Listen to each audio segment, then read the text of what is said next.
Biakamal Kanwar Online TV kajan guasame te karanyo banaling arajame ranyo jidit mgoro de jeling agwa arajame shatwok shatanyinene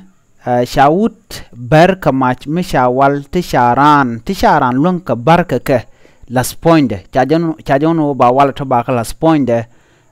chala do jen chaje ber kamach lo jen chelu agenda na ban linga jen guasame tuoge di ki mu tuok ban jelinkel mi jira ma jidit ke Kanwar Online TV channel me donga jen jegdu je ken yam gore jen be subscribe ko gore be jen be jen nyakane ko ken bi jaga jaba jelinga nasan kono rai ka tungnas ke tungnent nas ko ba ler ba khalin ka gwa chit ka mashaling onu shawud ber kamach mishawal tisharan lunka ke las pointe agenda na ban linga jen guasame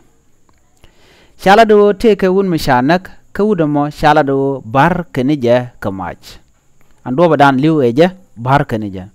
shala do en wudamo shawal las pointe ka walato ka walti charan lwanke ka bar keje shirkanasan ko la dini lakan walati chala lakan to paniken laka ko ka paniken ke baga ko ka dor mete pointen ko charan chabule lwanka mai keje en wudame chala do cha walato chala pointe ka shwaje shubar wajen shelu ando liu eje ajen bana lingo kan walto chaka chulas pointe lawo wan kenija gwas ndanen ko kawalten chaono chala do jen wan kan walato ko ba je yinga jo let ko wala chicken let chawud mo shuber ka kan walato kan ka let pointe ka shu do shuber ne pointe ramadan wan ka wal pointe shu do mo shuliu ne ka jen gwasamo chagu go mo kep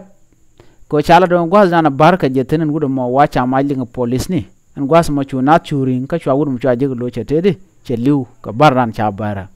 chala do chaguk endan te ka wal ram gogo te wala mo men honran ko charam mo chaje bulanga do chala do chaje kep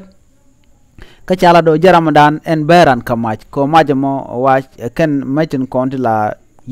nyinga na ka ken wala to ko ka jen gudo mo chwayu hulat point lo chawud mo chaje bulanga ado mach ko lat kano wala to letke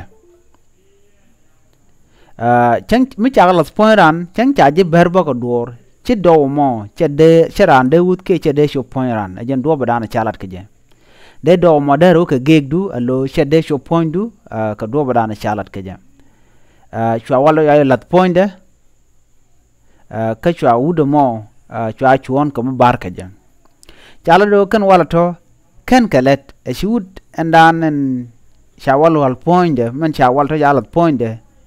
you can lo kan do kan wo ke gig de ke kan do kan pan cho janye point wood kan gwasmo ka jen gwasmo shuudo mo shu liu ka jen gwasmo chala do na za wur kan aslat ke shanga jegamo en wuden shana te ko runde jen ngwandu de diok ere ko mo togare we ke Nigeria cha go kan te ka world cup ka jen berano kena nero ko ken cha kebo a police ni tintere wujin wini tanat ka ur kan tam gorga ke kuma ko de ka kep ko kena wachi ka lan mujek ci kana lat alerame cha jalat comedian and content lab media na South Sudan chit comment ha radio ko netin wan gorja ba ngajo te ga na lat ke tichorian lot ka to cha gu jo chicken go chuda me ci yere yo bat ka jan do bo mon go te ka wal ti jagran ko chaje de berka ka ke wal bang te ay de berka ka no mo ajere ga dana ci to ka ken wini ka chane ro ayu kap chu men go dana ci rek ci jalat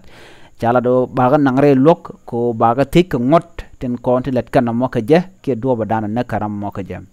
ajele dan de linga jen gwasme mi jiram jidit ke jen channel ma gore jen bi jen nyane ko ken ko no kono de ler titi de kan chup gonten kon gor kon ke de ko uten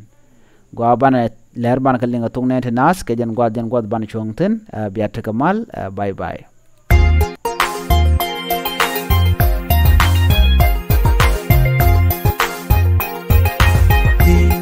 kumada mi wewe tela rambu chuiti tela ganmi bichuiti tela meti bulonti kumada mi wewe tela rambu chuiti tela ganmi bichuiti